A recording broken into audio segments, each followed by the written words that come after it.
Udah jelas banget, kalau mau road trip, perjalanan jauh bareng keluarga, Innova Zenix Hybrid ini pilihan tepatnya. Muat banyak, performa mantap, irit pula. Masa mau pilih yang lain? Ini mobil yang underrated banget. Setelah gue pakai hampir 2000 km dari Jakarta, road trip ke Jawa Timur, ke Jawa Tengah, lalu sempat ke Jawa Barat juga. Jelas ini mobil nyatanya paling enak buat dipakai bareng keluarga. Lah, nggak percaya? Sini gue jelasin.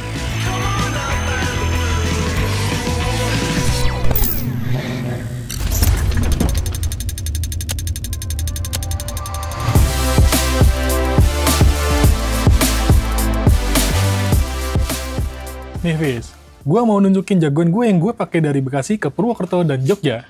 Pastinya sebagai mobil hybrid, Innova Zenix ini irit banget. Ini udah kita buktiin buat perjalanan di liburan akhir tahun kemarin. Pengujian metode full to full dari Bekasi sampai Purwokerto dengan jarak 354 km dapat konsumsi bahan bakar rata-rata 21,7 km per liter. Dengan harga Pertamax yang masih Rp12.100, biaya untuk bensin yang habis untuk perjalanan dari Bekasi sampai Purwokerto nggak sampai 200.000, cuma 196 ribuan aja tuh. Sedangkan layar MID menunjukkan konsumsi BBM-nya mencapai 20,1 km per liter. Irit banget kan? Angka itu didapat saat Innova Zenix Hybrid ini diajak jalan bareng keluarga dengan muatan penuh 6 orang dewasa, plus 1 anak dan beberapa barang bawaan. Gaya berkendara biasa-biasa aja. Bukan yang eco driving banget, tapi nggak yang agresif juga. Selama perjalanan, mode berkendara di set di eco.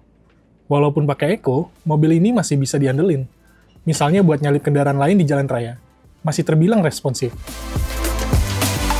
Nah, tapi hasil-hasil tes tadi adalah hasil tes yang kita lakukan di road trip ya, Mas? Ya. Nggak sama dengan autotes pada umumnya karena mobil diisi banyak orang, terus gaya berkendara juga nggak eco driving.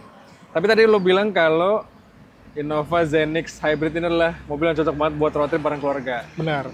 Coba alasan lo apa nih, Mas? Pertama, ini mobil bisa muat banyak ya kan. 6 orang kemarin, 6 orang dewasa, plus 1 anak gue juga ikut.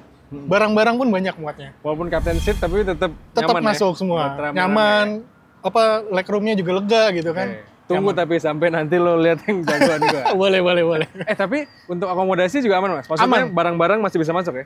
Beberapa koper kemarin gue masukin aman. Di bagasi ya? Di bagasi. Kemudian ada beberapa barang juga dimasukin di tengah-tengah gitu, bisa buat enaknya captain seat gitu ya, tengah-tengah bisa buat barang ya? Juga, jadi selain buat lewat orang bisa buat barang juga. Nah selain itu apa Mas, selain akomodasi? Performa juga oke, karena kan dia udah hybrid 2000 cc ya kan? 2000 cc 2000 cc.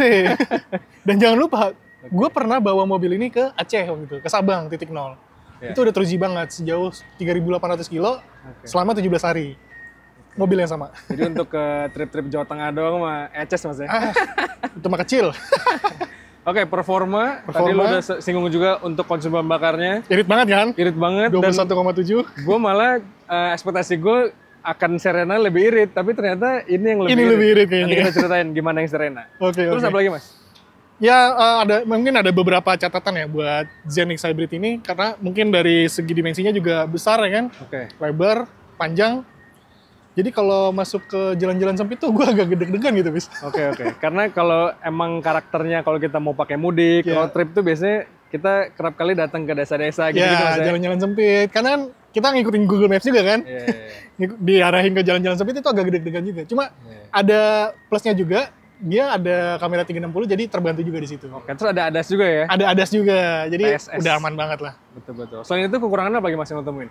Terus kekurangannya satu lagi soal karena ini penggerak roda depan ya. Kan tadinya kan Innova kan penggerak roda belakang ya. Itu banyak yang mengkhawatirkan juga, Fis. Jadi gimana sih penggerak roda depan ditanjakan gitu. Nyatanya emang di tanjakan-tanjakan cukup menjanjikan gitu ya, bisa diandalkan lah.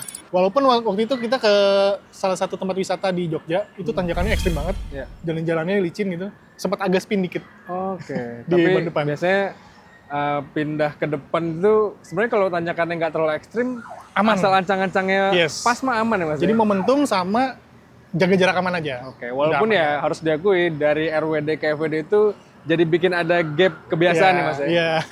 Nah kalau kita ngomongin soal akomodasi-akomodasian, lo harus tahu kalau mobil gue kayaknya lebih juara dibanding akomodasinya ini. Masa sih? Ayo kita geser situ ya.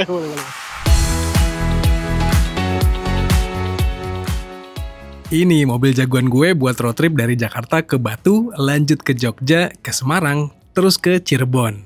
1.900 km plus. Nah, mobil ini juga gue isi full house. Barang-barangnya banyak pakai banget. Sampai susah nutup pintu bagasi dan joknya juga penuh sampai 6 orang. Soal hasil lesnya, so far so good. Gue sih sebagai supir nggak ngerasa pegel sama sekali karena mobilnya senyaman itu. Penumpang pun juga bilang gitu. Soknya empuk, lega pula, mantep lah. Cuma memang untuk hasil tes konsumsi BBM-nya belum seirit jagoannya Mas Rangga nih. Kami tes dengan lihat MID dan sempet tes full to full juga. Nih lihat deh datanya. Etape paling irit gue dapet pas bawa mobil ini pulang dari Semarang ke Jakarta. Dapet 17-18an km per liter. Sementara pas berangkat, ya dapetnya 15-16 km per liter. Tapi not bad kan buat mobil segede ini dan diisi full penumpang sampai barang. Gue kira Serena ini bakal lebih irit loh daripada Innova Zenix Hybrid.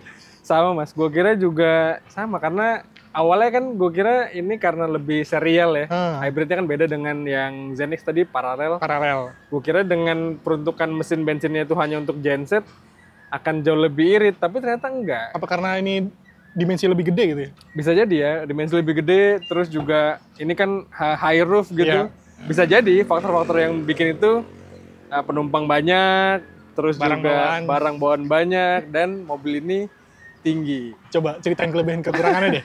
Yang tadi ya, high MPV, atapnya tinggi, ini bahkan karena kemarin gue bawa anak, walaupun dia duduk di car seat gitu ya, tapi kalau lagi pengen agak nyantai ketika parkir, dia bisa jalan ke depan, ke belakang gitu. Saking leganya ya? Saking leganya dan tinggi gitu. Dan mobil ini ya tentu akomodatif. Terus captain seat juga sama, dan captain seatnya ini bisa digeser ke tengah mas. Jadi kalau mau yang tengah nggak ada yang lowongnya gitu ya, bisa digeser. Mana dia? Nih. Tuh. Oh jadi anak lo sama istri lo bisa barengan gitu ya? Bahkan bisa barengan kalau kita nggak butuh space di tengah. Kalau tadi kita ceritanya barang motor tengah, ini juga bisa. Oke. Terus juga mobil ini ya akomodasi tadi jelas. Punya fitur ProPilot juga. Jadi kalau Toyota punya Safety Sense, TSS, kalau ini punya Nissan ProPilot. Yang karakter berkendaranya itu tuh kalau kita ngomongin ADAS gitu ya, agak mirip-mirip sama Toyota sebenarnya smoothnya. Jadi nggak terlalu kasar, tapi juga kalau dia harus kita dipaksa pegang setir juga nggak ngagetin gitu. Jadi cukup oke lah. Ini hadir dengan ergonomitas yang sangat baik mas. Kayaknya ini karena posisi decknya tinggi, terus juga moncongnya agak pendek gitu ya. Jadi posisi berkendaranya itu ergonomis banget. Dengan visibilitas yang sangat baik. Jadi gue jarang banget pakai ProPilot selama perjalanan ini. Oh gitu. Karena ya gue udah menikmati cara berkendaranya juga nyantai gitu. Jadi nggak yang perlu banyak kita tap in lah gitu. Jadi selain penumpang nyaman, buat driver juga fun to drive ya? Nyaman banget. Fun to drive sih sebenarnya nggak banget gitu ya. Maksudnya nggak terlalu lah. Karena ya ini shocknya cukup empuk. Dan mobil gede gitu, wheelbase panjang. Jadi ya kalau dibilang fun sih enggak, tapi ini easy to use lah. Easy to use. Jadi dia ada di kelas yang nyaman dan enak buat dipakai. Dan yang harus gue banggakan nih mas, nggak ada di Innova tapi ada di sini. Apa tuh? Ketika gue penumpang penuh, barang penuh, mau gue taruh kardus sampai atas juga aman mas. Karena spion tengahnya ada kamera. Oh jadi kamera itu spionnya itu bukan kaca tuh ya? Spion tengahnya bisa gue ganti adaptif jadi pakai kamera belakang. Oh, kalau Zenix itu kamera belakangnya di ini doang. Ya di head unit. Head unit ya. Itu juga ada, gue kamera 360 ada. Tapi ketika gue butuh spion khusus untuk spion, ada spion tengahnya bisa diganti. Oh, keren. Tapi kalau kita ngomongin catatan, nah masuk catatan. Ada juga catatan nih mas. Tadi lo ngomongin soal dimensi yang besar ya. Iya. Sebenarnya dimensi kedua mobil ini agak mirip-mirip untuk urusan panjang. Tapi tingginya kan jelas ini karena HMPV ini lebih tinggi. Nah itu menjadi kekurangan mas, karena nggak aerodinamis. Oh. Karena kita lagi kemarin road tripnya akhir tahun, jadi cuaca agak-agak kurang baik gitu ya. Angin kencang. Betul. Di tol Trans Jawa itu cukup mengerikan di beberapa titik. Kayak di Salatiga, antara Semarang Salatiga itu kan karena agak lembah gitu ya. Angin kencang banget. Dan mobil ini ternyata karena tinggi, jadi sulit dikendalikan. Goyang gitu bis? At least ya handlingnya itu agak kurang presisi lah. Jadi kita harus benar-benar megang setirnya agak lebih intens gitu. Terus juga mobil ini ground clearance-nya jauh lebih rendah dibanding punya lo. Bahkan selisihnya bisa 50 mm atau 5 cm. Dan itu tuh bikin khawatir banget sih mas. Wheelbase panjang, ground clearance rendah. Wah itu kalau nemu-nemu kayak tanjakan di gedung gitu ya, mau masuk gedung kan agak gundukan gitu. Wah itu takut banget nyangkut. Dan mobil ini tuh walaupun kelihatan praktikal gitu ya, gampang naruh barang segala macem, tapi nggak ada banyak tempat-tempat penyimpanan kecil. Kantong-kantongnya gitu. Kantong-kantongnya kecil, nggak banyak Nggak gitu. banyak. Jadi kalau kita mau simpan perintilan, kayak ya makan permen segala macam, kalau lagi jalan gitu ya, kadang-kadang butuh. Ini malah nggak banyak nyediain tempat-tempat yang kecil. Oke. Jadi dua mobil ini bikin galau banget ya. Yoi. Harga relatif irisan di beberapa tipe tertentu ya kan. Ya. Cocok untuk dibawa bareng keluarga ya kan, mobil keluarga. Terus buat Betul. road trip juga sama-sama nyaman kayaknya. Betul, ada di kisaran nggak nyampe 650 juta Mas. Nggak sampai 650. Tapi itu untuk yang Innova tipe termahal. Yang atau Q yang Hybrid Modelista. Modelista. Ketemu sama Nissan Serena Serena e-Power yang HWS ini. Ya, memang galau banget sih Mas kalau punya budget 6,5, pilih yang mana nih antara ini atau yang itu ya.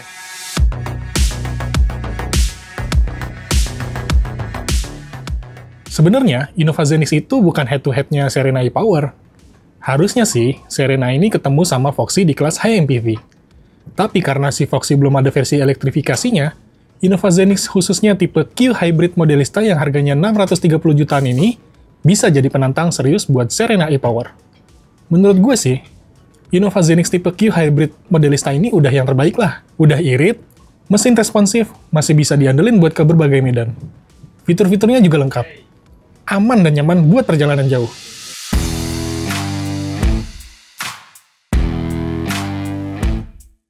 Ya, tapi kalau harus membandingkan Serena dan Innova, jelas bikin galau. Kalau pengen yang kelihatan mewah dengan pintu geser, atap tinggi, jelas Serena ini bisa banget diandalkan. Apalagi namanya cukup legendaris sebagai the first class on the ground. Untuk irit-iritan, masih oke banget sih hasil tes kami. Kecanggihannya juga mantep, dan yang terpenting, praktis banget untuk dipakai bareng sama keluarga.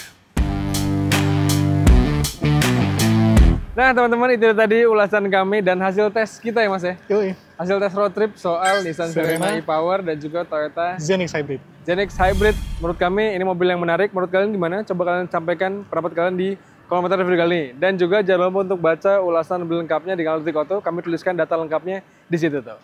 Dan jangan lupa juga tonton videonya di 20 detik dan YouTube Detik Auto. Jangan lupa untuk subscribe juga. Kalau gitu teman-teman, sekian aja. Gua Wis pamit. Saya Rangga. Kalau gitu, stay safe dan bye-bye.